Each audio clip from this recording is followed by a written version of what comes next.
Bienvenue sur Musulman en chemin, le podcast qui t'accompagne à cheminer vers Allah, te connaître, t'apprécier pour une vie épanouie ici-bas en préparant l'au-delà. Je suis Amina Zamoun, ingénieure, coach professionnel, étudiante en sciences islamiques et ici ta coach musulmane qui t'aide à prendre soin de toi et de ta foi. Ça te dit ? Alors c'est parti ! Assalamu alaikum wa rahmatullahi wa barakatuh mes sœurs et bienvenue dans l'épisode 42 du podcast Musulman en chemin. Dans cet épisode, vous l'avez vu, on va parler d'un sujet aussi délicat, j'ai envie de dire, que réel, celui de la solitude et du décalage qu'on peut ressentir quand on se rapproche d'Allah. On peut se sentir incomprise déjà par nos proches, même musulmans. On peut voir un fossé se creuser dans les discussions, les priorités, les fréquentations, les références. On peut se sentir seul dans notre cheminement alors qu'on a envie de partager ce qu'on vit, d'être comprise et qu'on nous aide finalement à cheminer, mais également qu'on comprenne nos doutes, nos peurs, mais aussi nos joies dans notre cheminement vers Allah. Et bien entendu, last but not least, j'ai envie de dire, on peut se sentir en décalage et on va se sentir en décalage par rapport à la société également, et notamment ce qui est valorisé. J'ai dit last but not least, mais en fait, c'est plutôt, je voulais plutôt dire que c'était le dernier élément que vous partagez, mais c'était loin d'être le seul. On peut se sentir justement seul à plein de niveaux. Et bah justement, ça va être le sujet de cet épisode. Et oui, je sais, c'est pas forcément un sujet dont on parle. Et vous pourriez me dire, mais Amina, pourquoi est-ce que tu parles de ça ? Logiquement, t'essayes d'amener les gens à cheminer vers Allah et tu parles de ça, tu veux leur faire peur ou quoi ? Non, mais je pense que c'est important de dire les choses. Il n'y a pas de tabou en islam, il n'y a pas de cachotterie, on va pas masquer des choses. Et je sais d'ailleurs que ça peut être une crainte en fait de perdre son entourage, de s'éloigner de ses proches, et ça peut être un frein finalement qui nous empêche parfois à cheminer vers Allah. Je pense à des coachés que j'ai eus et qui m'ont dit qu'elles avaient peur justement de cheminer et de s'éloigner de leur entourage. Et il y a d'autres sœurs qui m'en ont parlé, notamment en réponse à mes lettres, donc la newsletter, la lettre des musulmans en chemin, et je vous en parle juste après. Et donc, j'aborde déjà en partie pour ça, pour cette crainte de s'éloigner de ses proches lorsqu'on chemine vers Allah. Et j'aborde aussi et surtout ce sujet, si je suis honnête, parce que c'est une réalité. Et c'est clairement quelque chose que j'ai vécu plus, et que je vis clairement encore aujourd'hui. Et si vous m'écoutez, il y a de très fortes chances que ce soit quelque chose que vous viviez aussi, ou alors que vous appréhendiez, mes chers musulmans en chemin, parce que clairement, vous cheminez, et cette solitude, ce décalage, il fait partie du chemin. Alors bismillah, on va parler de ce sujet qui est à la fois important et impactant, mais juste avant de démarrer l'épisode, il y a justement certaines d'entre vous qui m'ont déjà entendu parler de ce sujet il y a quelques mois déjà, notamment dans la lettre des musulmans en chemin où j'ai commencé à aborder ce sujet et je me suis permise de vous poser des questions et plusieurs d'entre vous m'ont répondu en retour et je vous en remercie parce que je voulais pas aborder ce sujet juste avec mon expérience, ni celle de mes coachés qui cheminent avec moi finalement, mais avec un spectre un peu plus large. Donc vraiment merci à vous, merci à celles qui m'ont fait des retours, merci pour votre confiance parce que c'est pas un sujet facile à aborder, c'est plutôt intime et pour autant c'est important qu'on en parle. Et si jamais vous avez envie de, vous aussi, recevoir la lettre des musulmans en chemin, c'est ma newsletter, donc c'est un mail que j'envoie généralement les mardis, pas tous les mardis d'ailleurs, parce que j'ai pas forcément envie de vous envoyer un mail juste pour vous envoyer un mail, hein. L'objectif c'est de vous envoyer une vraie réflexion derrière, un cheminement. Donc n'hésitez pas, il y a juste à aller sur mon site musulmanenchemin.com et vous allez trouver le lien de la lettre des musulmans en chemin. Allez, bismillah pour le sujet du jour. Déjà, pour aborder ce sujet, j'avais envie de rappeler la base, finalement, c'est regarder le monde dans lequel on vit. On vit dans un monde où Dieu, Allah, est très peu évoqué, et très peu considéré même, j'ose le dire. Notre société aujourd'hui ne veut pas entendre parler de Dieu, alors encore moins de soumission à lui. Et subhanallah, ça se voit même dans le langage. Vraiment, c'est à tel point que dans le langage courant, Allah, Dieu, ne va pas être évoqué. Je me faisais la réflexion la dernière fois, et vraiment, par exemple, quand on dit bonjour, voilà, on dit bonjour, très bien, versus, en arabe, en islam, on va dire Assalamu alaikum wa rahmatullahi wa barakatuh. Donc, que la paix et la rahma d'Allah, ainsi que sa baraka, donc sa bénédiction, soient sur vous. Vous imaginez la différence entre bonjour et ça ? Ensuite, on va dire merci pour remercier quelqu'un. Alors qu'en arabe, en islam, on va dire barakallahu fiki, que la baraka, donc la bénédiction d'Allah soit sur toi. que Dieu te bénisse finalement. Et justement, avec cette dernière formulation, vous voyez que c'est quelque chose qu'on disait. Avant, il y avait beaucoup plus de mentions d'Allah, de Dieu. Grâce à Dieu, Dieu merci, que Dieu te bénisse. Et aujourd'hui, ce sont des expressions qui sont beaucoup moins utilisées et qui s'effacent même, qu'on dit plus. Pour être honnête, c'est très rare de voir des personnes qui utilisent ces expressions. Et d'ailleurs, il y a une expression aussi qui est intéressante parce que Dieu soit loué, l'expression Dieu soit loué, qu'on entend encore vraiment de temps en temps, c'est finalement l'équivalent de Alhamdulillah. Mais aujourd'hui, quasiment personne ne dit ça. Et même le mot louange, louer, on l'utilise plus. Et vous savez, je sais pas si vous faites ça vous aussi, mais moi j'ai du mal quand on traduit Alhamdulillah par louange à Allah. Parce que déjà, la première chose, c'est très réducteur. C'est pas assez complet comme traduction, mais bon, ça c'est un autre sujet. Mais aussi parce que louange, c'est un mot qu'on dit plus, donc on a du mal à ressentir ce que ça veut dire, à comprendre ce que c'est que la louange finalement. Tout ça pour dire que Dieu est effacé de notre société occidentale, plus spécifiquement française, parce que en anglais il y a encore des mentions de Dieu, par exemple avec God bless you, même si généralement on dit plutôt bless you maintenant, subhanallah, même là on l'efface, vous voyez. Mais du coup, si je reviens en français, c'était un peu pour planter le décor et dire que forcément, quand on décide de remettre Allah au centre de nos vies, c'est complètement normal qu'on ne soit plus aligné avec ce que le monde considère comme normal. Mais je pense qu'il faut se rappeler d'un truc. C'est que c'est le monde autour de nous qui est désaxé. C'est pas le fait de vouloir remettre Allah au centre. C'est pas le fait de vouloir revenir à Allah. Et vous voyez, je dis bien revenir à Allah parce que ça rejoint notre fitra, d'accord, notre prime nature. Quand notre prime nature, elle est connectée à Allah. Et puis ensuite, on s'en est éloigné de par la société. On s'égare. Et ensuite, on a envie de revenir à Allah, de revenir à lui.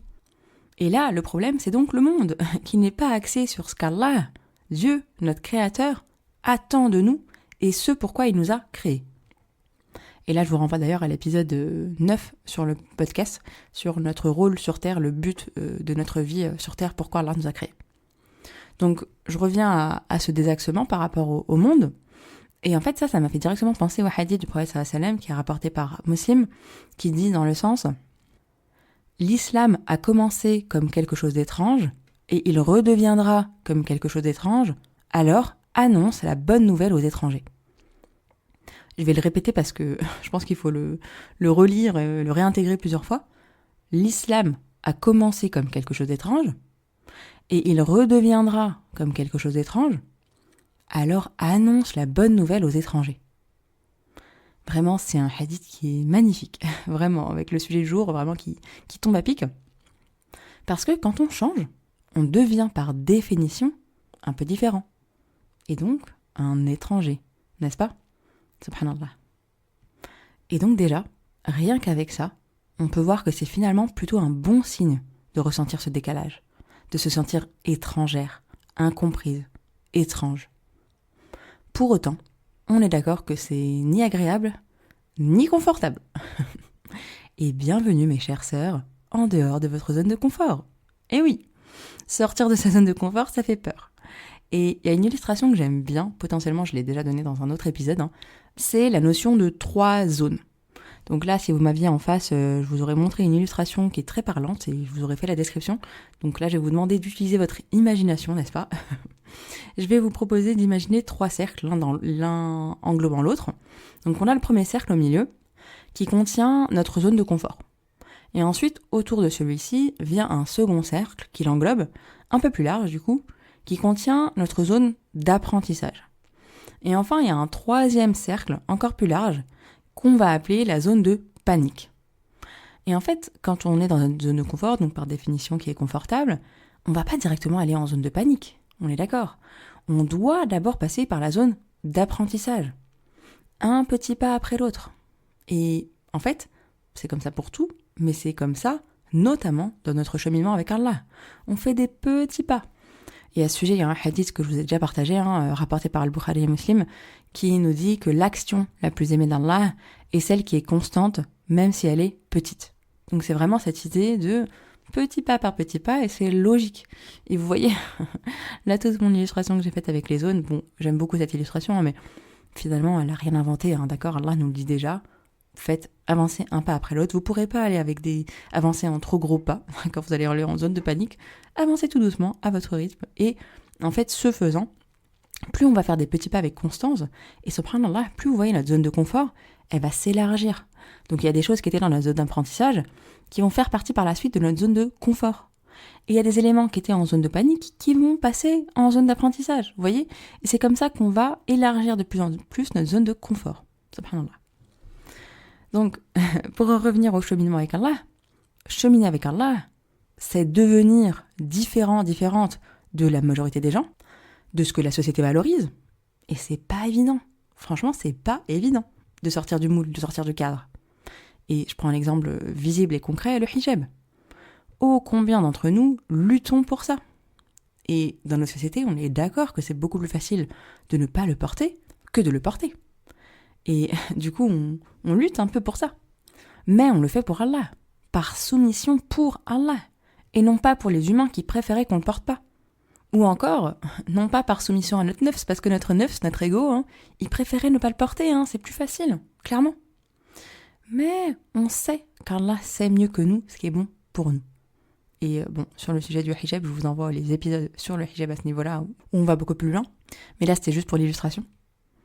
Et donc, quand on commence à cheminer vers Allah, en fait, on réalise un truc, et je suis sûre que ça vous est arrivé à toutes, mais on réalise à quel point on était loin, en fait. Et également, autre chose, on réalise aussi à quel point ceux qui sont autour de nous, ceux qui nous entourent, étaient comme la nous d'avant, finalement, et donc sont encore loin. Et là, y a un fossé qui se creuse. Encore une fois, dans nos discussions, dans ce qui nous passionne, dans nos priorités, dans plein de choses. Et à ce moment-là, on se sent un petit peu étrangère, clairement. Et encore une fois, parfois même avec des musulmans, musulmanes. Néanmoins, avant d'aller plus loin sur ce sujet spécifiquement, je me dois de faire un petit rappel. Je me dois de rappeler que ce n'est pas parce qu'on change pour Allah qu'on devient meilleur que les autres. Et vraiment, attention à notre ego par ici. Attention. Parce que c'est pas parce que nous, on a changé, qu'on a évolué, qu'on doit juger celles qui n'en sont pas encore là où on en est aujourd'hui. Je reprends l'exemple du hijab parce qu'il est parlant. Moi, la première, je porte le hijab depuis 2 ans, par exemple. C'est tout. Subhanallah, ça me fait bizarre parce que j'ai l'impression de le porter depuis toujours. Mais bref. Et même si ça faisait 10 ans, 20 ans, 30 ans que je portais, comment est-ce que je pourrais me permettre de juger celles qui cheminent sur le sujet ? Et j'ai envie de vous faire un mini partage, je crois que je l'ai déjà partagé justement dans les épisodes du hijab, mais vraiment je le trouve très parlant et impactant ce partage. Celles qui jugent les autres, encore plus ouvertement. Généralement, ce qu'elles ont jugé, ça leur arrive. Subhanallah. Par exemple, celles qui disent « T'as vu, elle a enlevé son hijab, oh là là, etc. » et qu'elles vont juger ouvertement. Subhanallah. Quelques mois après, elles le retirent.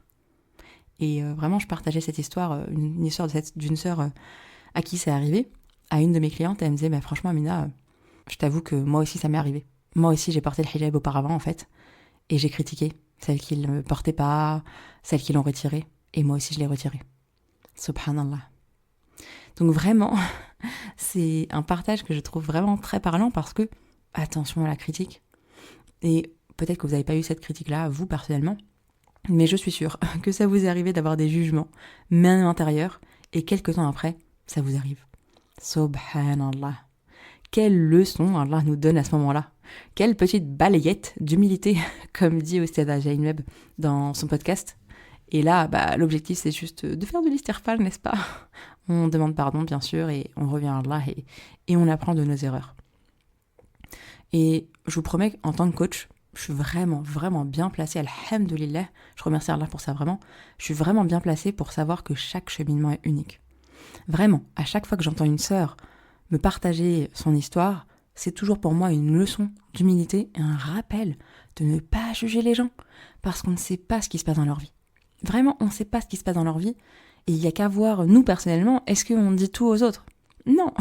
Donc, on ne sait pas ce qui se passe dans leur vie, et franchement, si on vivait la même chose qu'eux, clairement, on n'y arriverait pas mieux, franchement. Donc, ne jugeons pas les autres, on n'est pas meilleur. Et encore une fois, on revient à soi, il n'y a qu'à se rappeler notre propre cheminement personnel. Il y a toujours eu un moment, quel que soit notre passé, où on réalise à quel point on était loin. Et croyez-moi que plus on apprend, Et plus on se rend compte d'à quel point on est encore loin. Mais alhamdoulilah, on a toute la vie pour ça, pour apprendre, pour cheminer vers Allah. Alhamdoulilah. Et qu'Allah nous permet de cheminer vers lui jusqu'à la fin. Et justement, Allah sait comment nos histoires vont finir. Et qui de nous aura une bonne fin. Donc l'objectif, c'est pas de juger les autres. Et ô combien ça peut être facile de juger, on l'a vu. L'objectif, c'est juste de cheminer afin de rester fidèle à notre priorité, Allah subhanahu wa ta'ala. Et si je reviens donc à la solitude, cette incompréhension qu'on peut ressentir lorsqu'on chemine vers Allah, l'objectif, je reviens avec la même chose, c'est de cheminer afin de rester fidèle à notre priorité, Allah subhanahu wa ta'ala. Et ce, même si les gens trouvent ça bizarre, voire extrême, même si on nous dit que c'est pas si grave de délaisser certains engagements religieux. Bon, la prière à l'heure, c'est pas très grave. L'essentiel, c'est déjà que tu l'as fait. Oh, la foi, c'est dans le cœur, etc., etc., etc. Et même si on entend, par exemple, que le hijab est plus obligatoire aujourd'hui. Et je rigole, mais franchement, faisons attention à ça parce que, oui, aujourd'hui, les voix autour de nous relativisent ce qui, aux yeux d'Allah, est essentiel. Vraiment. On peut pas passer à côté aujourd'hui, c'est flagrant, il y en a de partout, tout le monde donne son avis. Et c'est important de rappeler qu'on ne peut pas édulcorer la vérité, et sous aucun prétexte en fait. Et malheureusement aujourd'hui, on a des personnes qui disent qu'on doit modifier la religion avec le temps. Alors bien sûr que la religion, elle évolue dans le sens où elle s'adapte à notre époque, mais il y a des choses qui ne changent pas. Par exemple, la façon de s'habiller, bien sûr qu'elle change. On ne s'habille pas de la même manière aujourd'hui qu'à l'époque du prophète sallam. Ça évolue en fonction de l'époque et des lieux. On ne s'habille pas de la même manière en Asie, en Europe, en Afrique, etc. Mais les caractéristiques, en fait, ne changent pas. Les caractéristiques de notre tenue vestimentaire, elles ne vont pas changer. On en a parlé, par exemple, pour le hijab, donc le fait que ce soit ample, le fait que ce soit pas transparent, etc. Donc oui, ça évolue avec le temps, mais les règles, elles restent là, en fait. Et il y a des personnes aussi de notre communauté qui prétextent qu'il faut s'adapter. La vie est dure, donc c'est pas grave de pas faire la prière à l'heure. C'est pas grave de pas porter le hijab. Et donc qui disent qu'on devient rigide, qu'on exagère, etc. Et ça, c'est vraiment important de toujours se rappeler, quand on a des personnes qui nous disent ça, que ça veut beaucoup plus dire des choses sur eux, à propos d'eux, que sur nous, en fait. Parce que là, quand on entend des personnes comme ça, alors soit elles savent pas, et c'est ok, qu'Allah les guide, hein, soit on se rassure comme on peut, n'est-ce pas? Et qu'Allah les guide aussi, qu'Allah nous guide tous et toutes, Inch'Allah. Et en fait, vous voyez, des fois, c'est un prétexte de fausse bienveillance, j'ai envie de dire. Parce que des fois, on va se dire, ouais, c'est pas grave, etc. Mais c'est pas de la bienveillance, ça. C'est de la complaisance, en fait. La vraie bienveillance, déjà, c'est l'honnêteté. On a parlé d'ailleurs dans l'épisode sur la bienveillance, notamment vers soi, mais c'est pareil avec les autres. La vraie bienveillance, déjà, c'est l'honnêteté. C'est rappeler, par exemple, ici, le caractère obligatoire. Sans arrogance, bien entendu. Et également laisser l'opportunité à l'autre de cheminer, bien entendu. Parce que qui de nous est parfait? Aucun. Et même à la fin de nos jours, on ne sera pas encore parfait. Donc il n'y a que les anges qui le sont, le prophète sallam à qui on a retiré sa partie noire. Donc voilà, on n'est pas parfait. Donc laissons-nous à chacun l'opportunité de cheminer, clairement. Mais toujours en rappelant l'essentiel, finalement. Et oui, parce que franchement, quand on y pense, un vrai ami, il veut le bien pour vous. Un vrai ami, il va pas vous caresser dans le sens du poil. Alors ça veut pas dire qu'il va être malveillant non plus et vous taper dessus, mais justement, il y a un juste milieu. Un vrai ami, il veut le meilleur pour vous. Le meilleur pour vous ici-bas, mais aussi et surtout dans l'au-delà, en fait. Et je vous rappellerai un magnifique hadith à la fin de l'épisode, Inch'Allah, à propos de ça. Et du coup, je reviens à la solitude, l'incompréhension. Finalement, c'est plutôt un bon signe, encore une fois, de se sentir un petit peu seul de par notre différence. Néanmoins, il y a un gros néanmoins. Deux choses. Premièrement, ça nous permet, cette solitude, de nous rapprocher d'Allah, indéniablement. Parfois, il n'y a que Allah, il n'y a que lui qui peut nous comprendre. Alors profitons de ce moment où finalement on se sent seul pour lui parler, pour l'invoquer avec ferveur, pour dialoguer avec lui, vraiment. Et cette solitude-là, parfois, elle fait du bien, c'est même pas parfois. Si Allah nous a mis dans cette position, dans cette posture où on se sent vraiment seul, c'est pas pour rien. Donc invoquons-le. Et subhanallah, il y a des moments en plus où on recherche, vous savez, cette solitude où on se sent trop entouré. Les moments où on l'a, au lieu de la subir, alors on en profite pour se rapprocher de lui. Et moi je pense aussi au prophète sallam qui passait des nuits entières, des jours même, avant même la révélation, subhanallah, justement dans la grotte de Hira, et c'est là qu'il a eu la révélation. Donc la solitude, on doit en avoir. Il y a des moments où, je pense que les introvertis elles vont encore plus me comprendre sur ce point. Quand on est introverti, on se recharge en étant seul, extraverti, on se recharge en étant auprès des autres. Mais globalement, dans tous les cas, qu'on soit introverti, extraverti, on a besoin de moments de solitude. Donc les moments où finalement on les subit un peu, on fait confiance à Allah et on revient à lui en fait. Première chose, on revient à lui, on essaie de se rapprocher de lui au maximum. Deuxièmement, c'est important de se rappeler aussi et de se dire que cette solitude, ça n'est pas une fatalité. Et on ne doit pas, pour le coup, rester seul dans notre cheminement. Donc, mes 2 points là, ils ne se font pas en contradiction. On profite de ce moment pour se rapprocher d'Allah, mais aussi, on en profite pour sortir de cette solitude. Et pour cause, Shaitan, il aime qu'on soit seul. Parce qu'il égare beaucoup plus facilement celui qui reste seul. Et Allah nous a créés pour vivre en communauté, pour nous entourer, pour nous soutenir mutuellement. Et pour illustrer ça, il y a une sourate que j'aime beaucoup, qui est très courte et qui prend tout son sens. C'est sourate Al-Asr. Donc comme je vous l'ai dit, elle est courte, donc je vais vous la lire, en tout cas dans le sens, en français. Bismillahirrahmanirrahim. Par le temps, l'homme est certes en perdition, sauf ceux qui croient et accomplissent les bonnes œuvres, et se recommandent mutuellement la vérité, et se recommandent mutuellement l'endurance.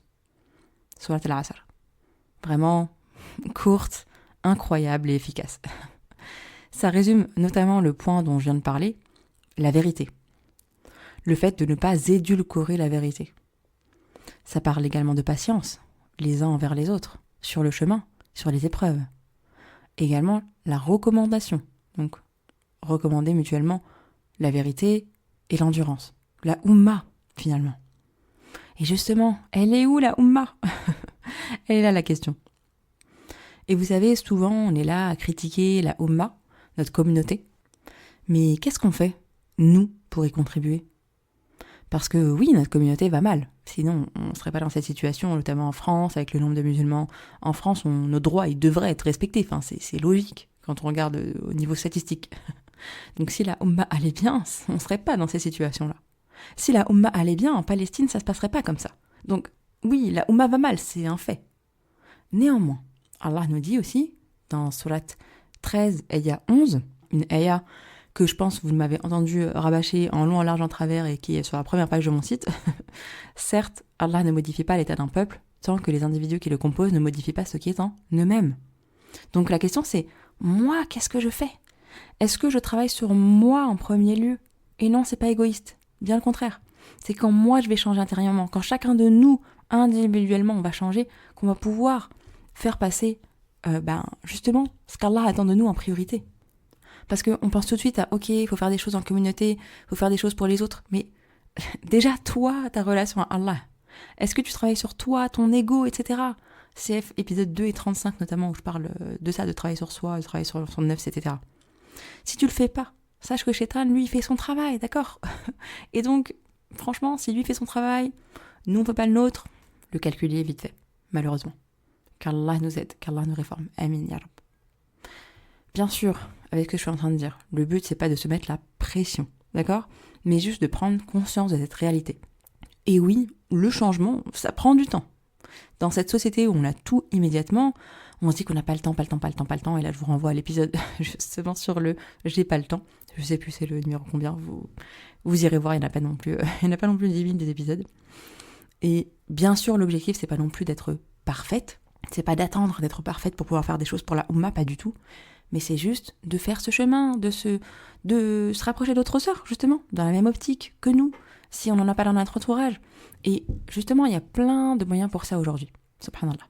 Et c'est un des points que je voulais aborder, bien entendu, dans cet épisode, où je parle de solitude, et l'objectif, c'est aussi de trouver des moyens de sortir de cette solitude.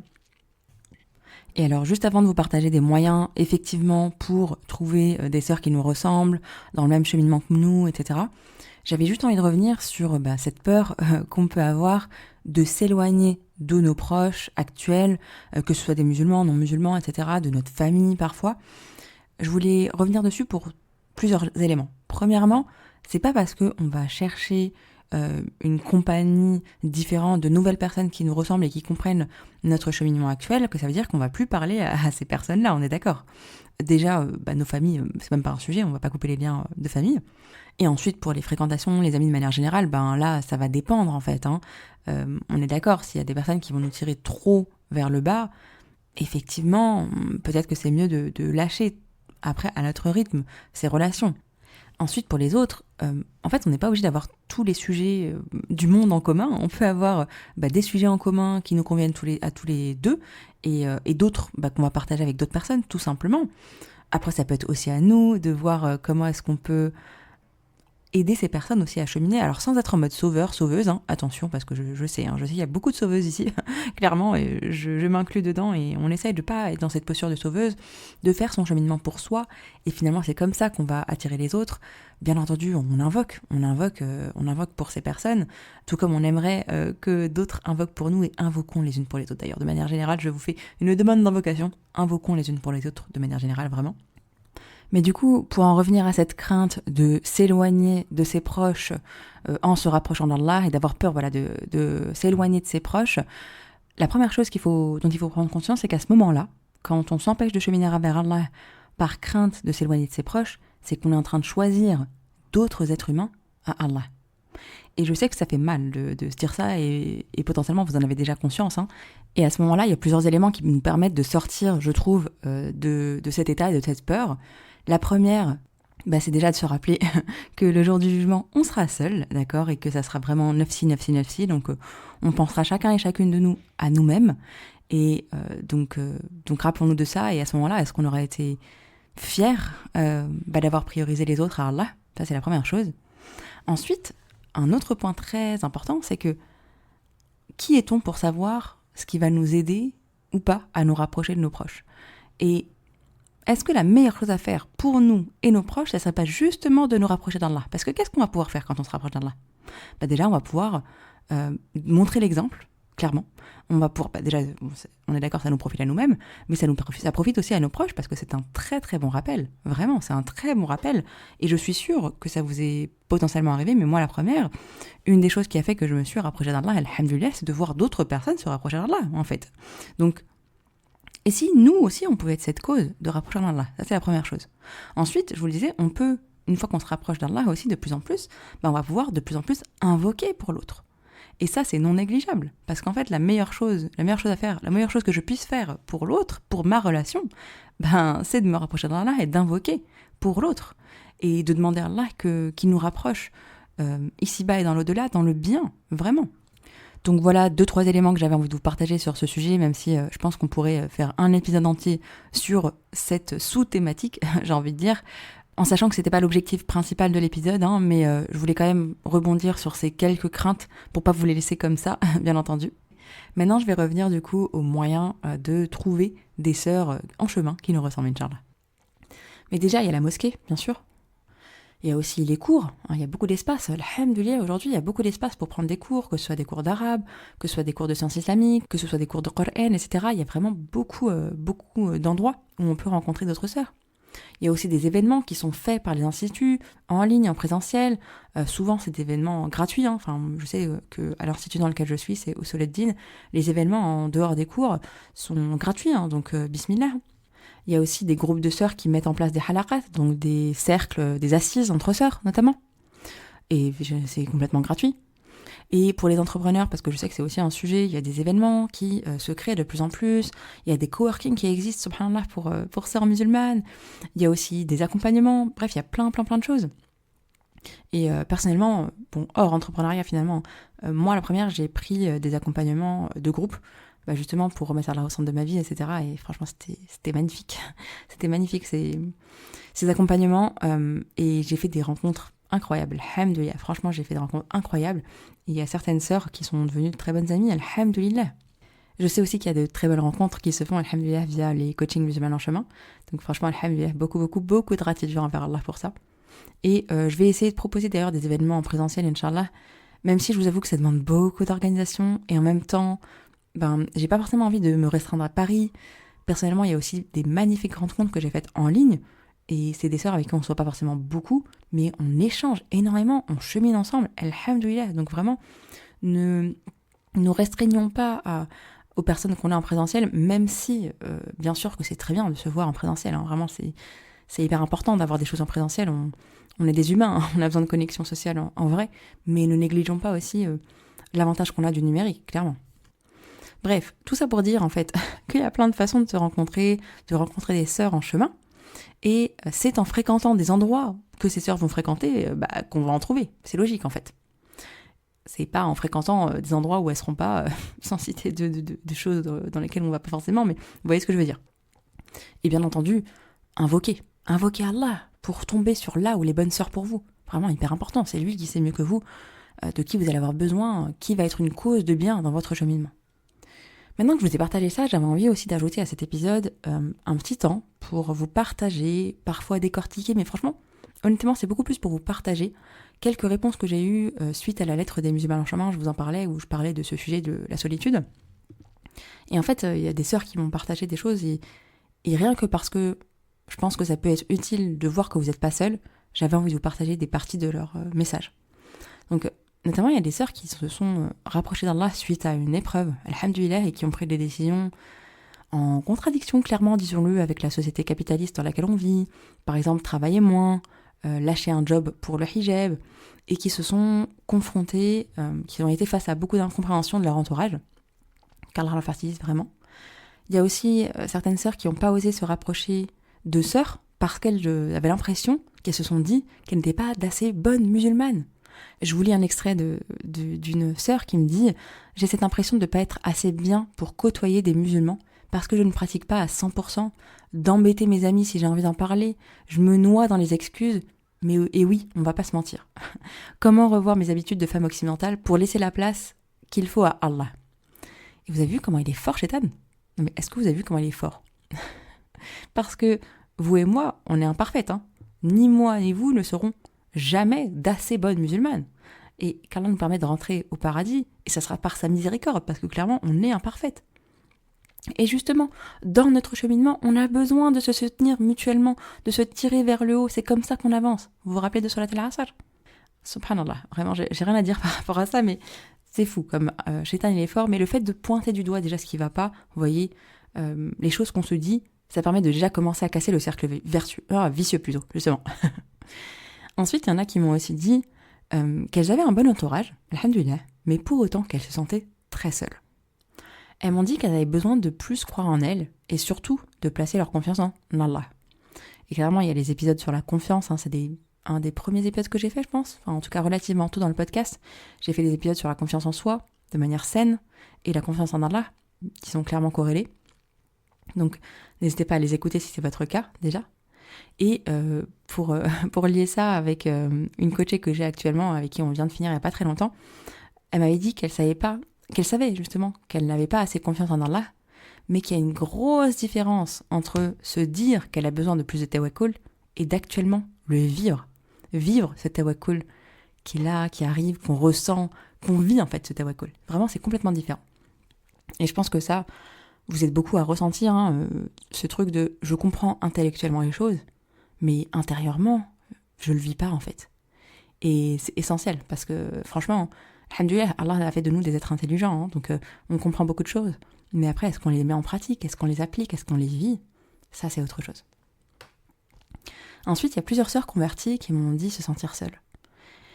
Et là, franchement, j'ai pas vraiment les mots parce que c'est une honte de notre part en fait. Parce que beaucoup de sœurs sont encouragées dans leur recherche, etc. Mais ensuite elles sont délaissées. Une fois qu'elles se convertissent, ça y est, place. Et je m'inclus dans le c'est une honte. Hein. Donc si vous connaissez des convertis, ne serait-ce qu'une sœur, prenez de ses nouvelles. Invitez-la à prendre un café de temps en temps. Durant Ramadan, invitez-la pour un ftor, pour une coupure du jeûne, pour l'Aïd, pour l'Aïd. Combien de convertis ont raconté le jour d'Aïd à la mosquée, se faire prendre dans les bras, etc., Aïd Mubarak, etc., et ensuite rentrer seul à la maison. Mais qu'Allah nous pardonne, Vraiment, j'en fais partie. Hein. Donc qu'Allah nous pardonne et réformons-nous, et si chacune de nous, on invitait une sœur convertie, alhamdoulilah, vraiment alhamdoulilah. Donc, bismillah mes sœurs.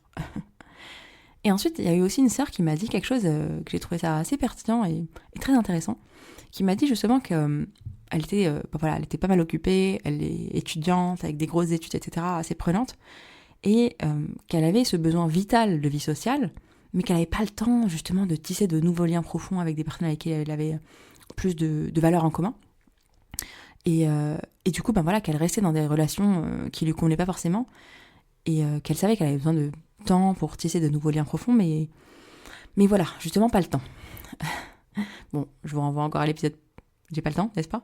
Mais j'ai aussi envie, et surtout de vous dire que la confiance qu'on a besoin de faire effectivement pour tisser des liens profonds avec une personne, la confiance, ça prend du temps. C'est logique. On va pas avoir confiance en le premier venu, la première venue.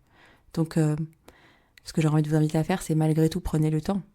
Après, quelle est votre priorité ? Comment je priorise Allah dans ma vie même à ce moment-là ? Subhanallah. Et vraiment se rappeler que...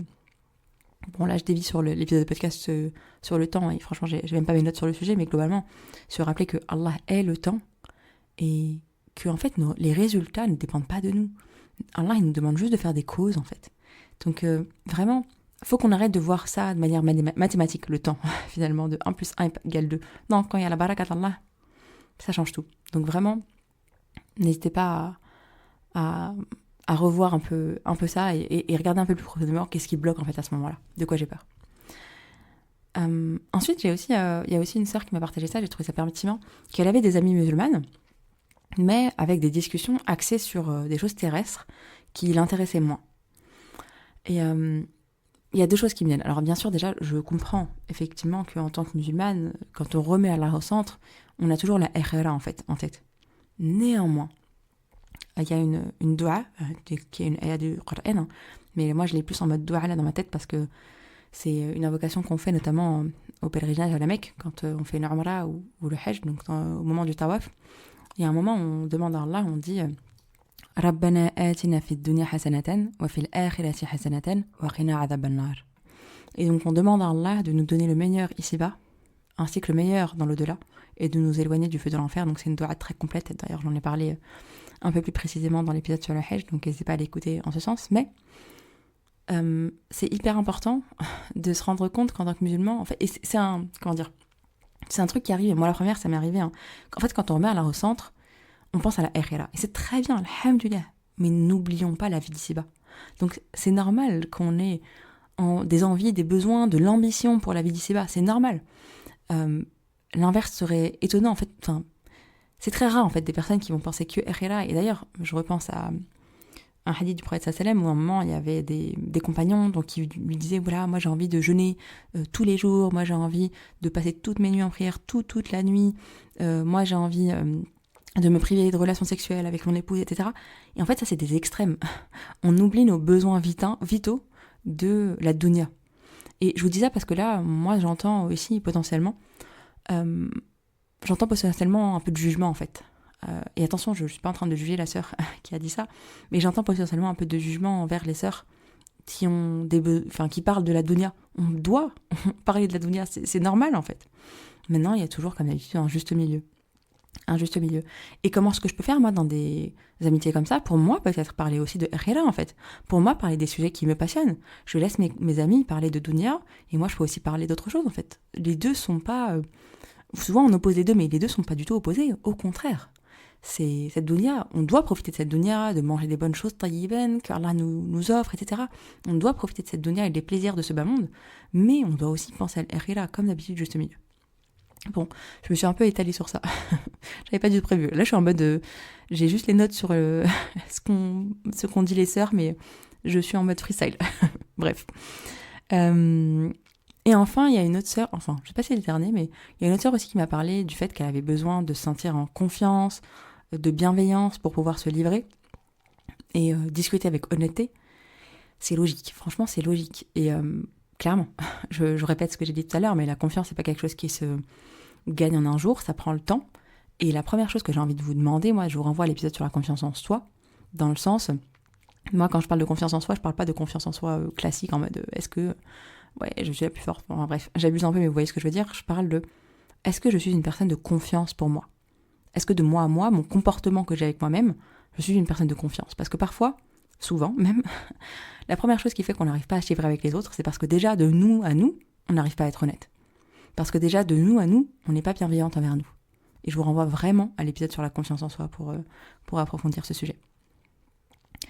Et puis de manière générale, le sujet de l'amitié, franchement, c'est un gros sujet.